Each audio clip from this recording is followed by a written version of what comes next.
Hello, amazing artists. Today for art, you are going to be creating foil relief leaves.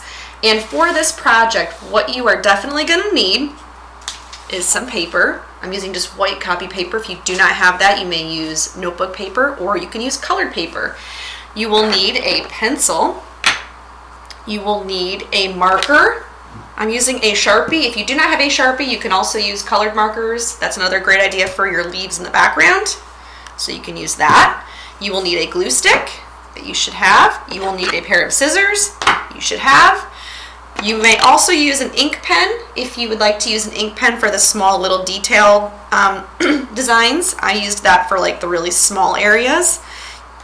You also need some tin foil. Now, if you do not have tin foil, just like the regular tin foil that you use to cover up food and things like that, if you don't have tin foil, guys, you can just draw your designs with your markers, and I'll show you how to do that as well. So no stress if you don't have the tin foil, but I am going to be demoing how to make these designs into the foil.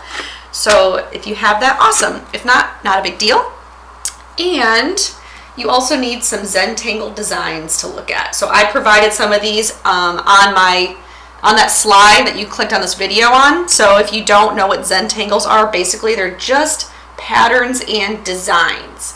So I went ahead and shared some of these images with you guys just to get some inspiration.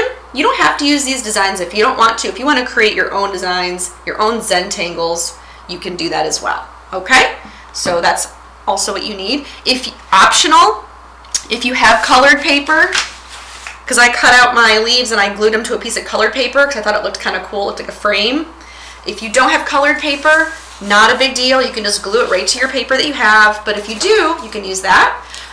Or what you guys can do, if you don't have colored paper, what we've done in the past, we've colored our white paper with markers. So you can even take your markers and just color your white paper and then just use a piece of that for your background. And then you can still cut it out.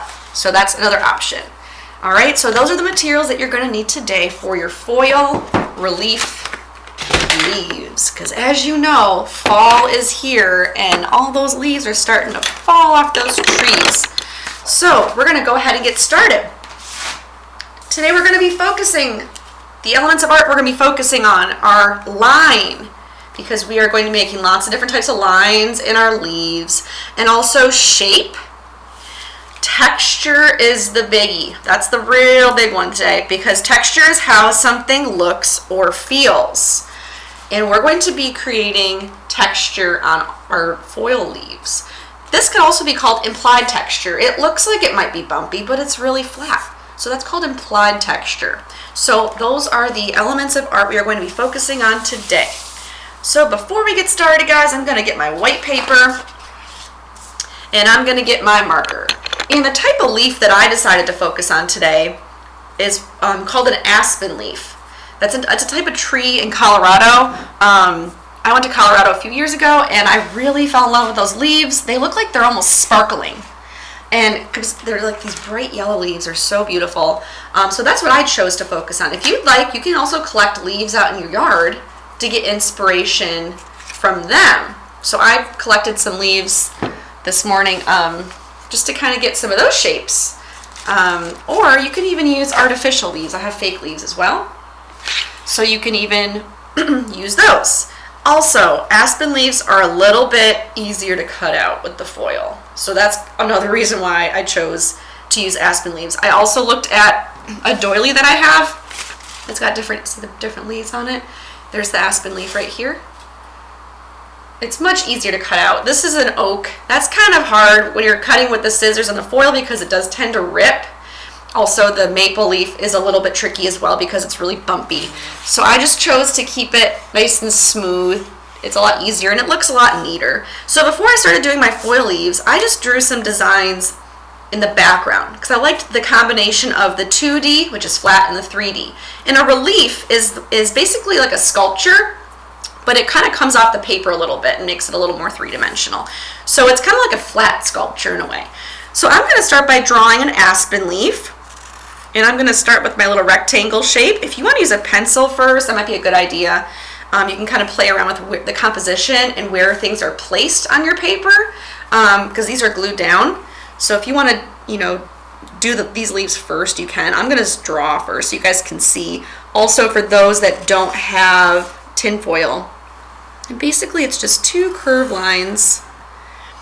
And what I did was I did like a little design on my stem, so I just drew some lines just to keep it simple. And then you want to take this space and you want to break it up. So I drew a line down the center, my line of symmetry, and then I just drew like 2 or 3 lines on each side. Remember, the more lines that you draw, the more sections that you have to create. So I kind of kept it simple. I don't want to make really teeny tiny sections because that can be complicated. Now I'm going to look at my resources, my Zentangles. And Zentangles are basically just patterns and designs. So I'm going to look at a couple of these. Maybe I'll just keep it simple and do a checkerboard for this section. So in each section of your leaf, you're going to make a different design. So I'm going to make a checkerboard. And with your Sharpie or your marker, it's good to have a balance of black and white. So I can color in some of my areas to make it look a little more interesting. And there, I like that checkerboard. That's kind of cute. So basically, I'm just thinking of all these patterns and designs that I can use in each section of my leaf to fill it up and to make it look really cool, because leaves normally don't look like this, right? We're making some fancy leaves. All right, so what else can I do? I guess I can do some of those line designs, or I can make some circles. And guys, if you see a Zentangle that you like, maybe you can, you know, if it's a little bit too hard, think of a way to make it a little more simple. Something that's easy for you to do. And sometimes, honestly, I just kind of make it up. Zentangles are basically like doodles. So, like, you know, when you're in class sometimes and maybe you're bored or something, and you start drawing on your notebook, or you start making little pictures. That's basically what a Zentangle is. And if I've had you in the past, if you're in 5th grade especially, you guys know what Zentangles are. And you know that I love me some Zentangles because they're so much fun, and there's really no right or wrong way to do it. You can do it any sort of way you want. Okay, so just pretend that I finished my entire leaf, even though I did not. I'm just going to fill it up with some lines, do some zigzags, okay. And I'm sure you guys will take your time and do a better job than this. Here's these two I took a little bit longer to create, and I also used my ink pen, just a black ballpoint pen, and you can add even smaller designs as well, just like that. Okay, like skinnier little, you don't want to draw with your ink pen, you want to draw with your marker or with your Sharpie first, because you'll see that nice bold outline. But you can use your ink pen to kind of make some smaller details in between. Okay, so pretend that I finished my background. Okay, for this one I did like 2 leaves, and then I placed my foil leaves in the negative space. So what you want to do is grab your tin foil. The heavy duty kind works better, but I got regular. And I'm going to rip off a piece. And you can use the edge of your table, or you can use your scissors to divide up your tin foil. You can use really big ones like this, or you can make smaller ones like this. That is totally up to you. These are pre-cut that I've already done before. And if they're wrinkly like this, all you have to do is just kind of smooth it out. Not a big deal. I would recommend drawing everything first and then cutting it out when you're done with your designs. It just makes it a lot easier rather than holding down this little leaf with your finger, and you know, it gets kind of messy. So I'm going to do a big one for the sake of you guys can see it a little bit better. Move all my junk out of the way. Okay. And I'm going to use a few pieces of paper. You guys can actually use your notebook underneath your tin foil. It's nice to have a little bit of cushion underneath it. If it's just a flat surface, you're more likely to get a hole in your tin foil, which you don't want. So I'm going to actually stack up a few pieces of paper.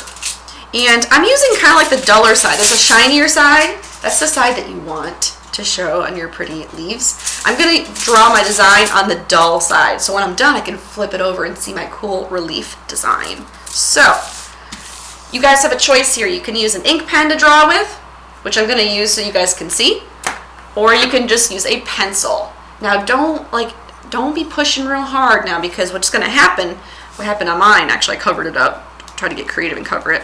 You can see that I have a hole right there because I pushed a little too hard. So I kind of went ahead and I don't want to throw it out and be like, ugh, I wasted all that time making that leaf and throw it out. I decided just to kind of overlap these leaves so that you can't even see it. So the first thing I'm going to do is draw my leaf. So I'm going to start on the bottom with I'm drawing lightly with my rectangle design. Hopefully you guys can see that. Let me actually zoom in a little bit. There we go. And focus. Okay, and now I'm going to draw two big rainbow lines. So I'm going to draw a big rainbow line here, big rainbow line here. I'm just kind of dragging my pen across. And then, like I did before with my drawing, I'm just going to draw a line of symmetry right down the center. My ink pen isn't really, there we go. And then I'm going to divide up my space. Remember, the more sections, the more lines you do, the more designs you have to do. So I'm going to keep mine kind of big. Okay, and I'm going to stick with some of the same designs I already did just for the sake of time. I'm going to do some big circles, and I'm going to fill in all that negative space in the background with some smaller circles. You really can't, so in my coloring over here with my Sharpie, I got to kind of color it in more with my marker to make that negative and positive space. So I colored in some areas black, I left some areas white for that balance that I was looking for. But you really can't color in with this part. So if you need to color something in, what I would recommend doing is doing some hatching, which are just lines, or cross hatching, which is kind of like a crisscross design, if you want to kind of color something in. Maybe I'll do a checkerboard. So again, keep it simple. I'm just dragging my pen across. You can also use a pencil. I'm not pushing too hard. I want to push hard enough where I can see the bumps, but I'm not pushing so hard that I'm going to rip my foil. And if you do rip it a little bit, just figure out a way to kind of cover it up. You don't want to waste all that work that you put into it. So I just kind of overlapped mine, and I probably will rip this one too. Let's be honest, because I get a little excited. This will happen to you if you're using an ink pen. It kind of gets on, it kind of rubs off the foil. It doesn't soak into the paper. Foil just kind of, oops, I messed that one up. I'm talking and I'm drawing at the same time, and I mess up. It doesn't really soak into it, so it kind of just sits on top of the foil. Okay, I made a mistake on my checkerboard there, but that's okay. I'm gonna keep going. I'm gonna make some wavy designs. Again, you can use your resources on the page that you got this video from. Some Zentangle images that you guys can kind of look at. I know some of them are really challenging, but you guys can modify them and make them a little bit easier for you. Okay, let's see what else I can do. I'm gonna draw one of those sunshine ones with the bunny hop lines. Why not? Okay, so I'm gonna kind of rush through this one just a little bit more than I did with these, just so you guys can see the effect when I flip it over. It's really cool.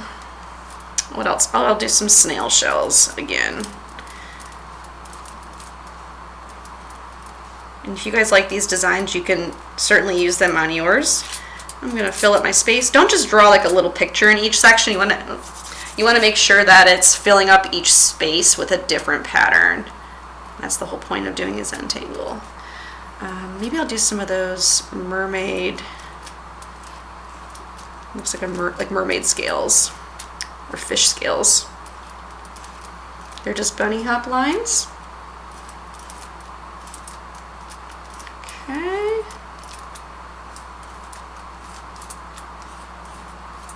I've done enough Zentangles in my day to kind of know some of these patterns. Goodness gracious, my hands are dirty. You might have to wash your hands afterwards. And that's why I have another reason why I have paper underneath, to kind of catch some of that ink so I don't get it all over my table. Because Mom might not like that. I know last week when you guys did the salt dough projects, that was messy as it is. Okay. I think I like these designs. So now when I flip it over, ta-da! There's all of those designs that I created in the back. So we're not actually going to see that messy back. We're going to see this really cool, pretty relief on the front. So now what you need to do is take your scissors. Now be careful with this part because this is very thin tin foil. Like I said, the heavy duty tin foil works a little bit better. Just don't rip it. Just cut nice and slow. Try to stay on that line. And if it wrinkles a little bit, it's okay. We can gently flatten it out just a little bit. You don't want to squash it because you'll get rid of all those pretty designs that you just created. Be careful with the stem.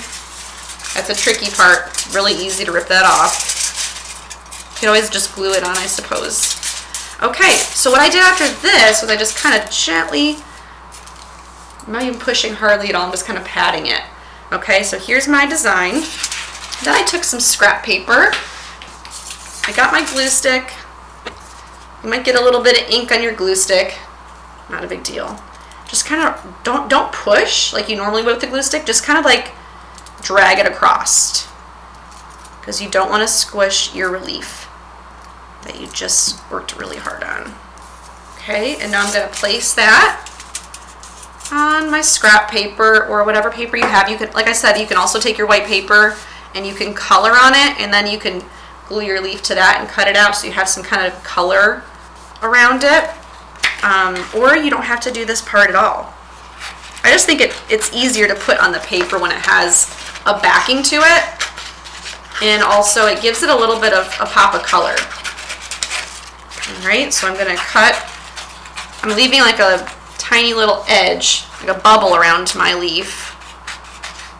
You don't want to cut. You don't want to cut too close to your foil because then it's pointless to do this because you won't even see your color that you're using. Okay. So here is my finished product. I'm going to glue that to my white paper next to my Zentangle that I drew. You can do just one. If that took you a long time and you're like, boy, I can't do another one, I don't have time to do all that. Well, good thing I did a really big one. And I'm gonna go ahead and put it right smack in the middle. You can fill up your space with some smaller leaves if you would like, if you want to make it look like they're falling off the tree. So aspen leaves, like I said, they're these beautiful yellow, flat leaves. They look like they're sparkling when the wind blows. When I went to Colorado about 5 years ago, I was just amazed how many there were, and they just looked so beautiful in the mountains. Oh, and my hands are really dirty. Okay, so you can fill up your space with more leaves. You can make real small ones, you can make big ones, whatever you want to do. Okay, and I also added some kind of swirly lines like that to make it look like the leaves are blowing around. I even added some broken lines. So you guys know the snail shell line, that's one of the elements of art. And our lines, the spiral, but I call it the snail shell. I also added some broken lines, which are just like those dashed lines that you see in the middle of the road. You guys have learned about those lines in the past, so you know what those are. So there is our project, guys. Make sure when you are finished, you go to flipgrid.com. You type in the code if you are in 3rd grade. So you're going to go to flipgrid.com. When you get there, you're going to type in your code. If you're in 3rd grade, you're going to type in GOUX3. If you're in 4th grade, GOUX4 for 4th. And then obviously 5th grade would be GOUX5. So whatever grade you're in, that's the code that you're going to type in. You're going to watch my video and you are going to answer the question that's asked. So make sure that you share your project. You say, hey, here's my foil relief leaf project, and here's the answer to this question. It should only take you about 10 seconds to answer it, and I hope you guys enjoy. Make sure you take a picture and share these with me on Class Dojo. I cannot wait to see them. Bye-bye.